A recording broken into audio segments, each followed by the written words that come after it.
Salutare și bine v-am găsit la un nou video unde astăzi o să facem Nu alege mâncarea greșită. Mai exact, eu o să pregătesc diferite mâncăruri, una bună, una rea și eu o să fac aici, o să vă arăt în felul următor.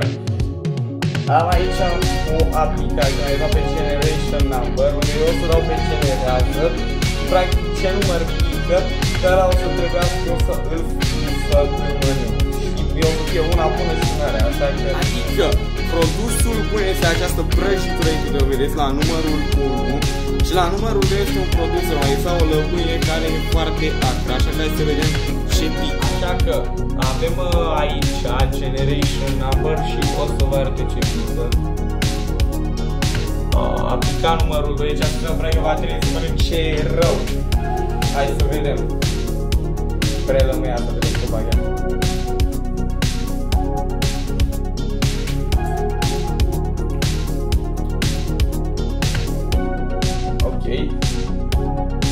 A fost o rundă foarte rea.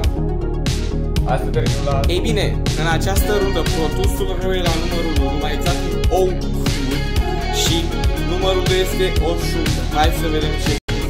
Așa că avem aici și hai să vedem. Numărul 2 văd că acum este, deci practic eu acum văd ce este bun. Hai să trecem la runda a 3-a. Bun, în următoarea rundă avem produsul bun, mai exact pepene, și produsul rău e la numărul 1, adică zacuscă goală. Hai să vedem. Așa că avem aici, hai să vedem. Numărul 1, deci... Hai să vedem ce avem acolo.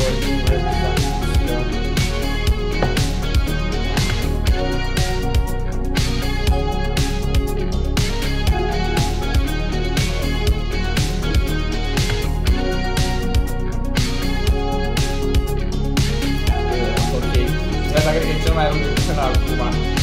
Hai să trecem la runda 4. Bun, ei bine, la runda 4 numărul 1 este cel bun cu miere și a doua este ketchup gold. Hai să vedem ce. Hai să vedem, dăm în generați. Sau generează.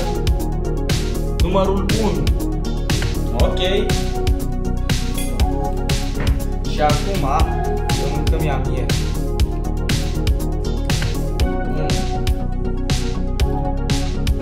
Bă, de la foarte dulce.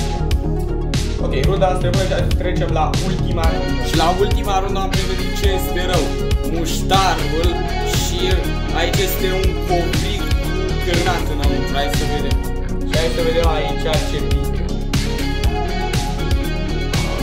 A picat numărul 1. Deci va trebui să iau o lingură de muștar.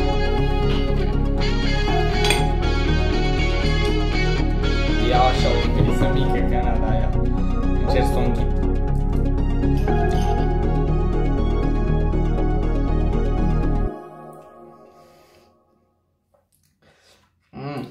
Destul de nasol. Ok. Dau să mănânc și din asta.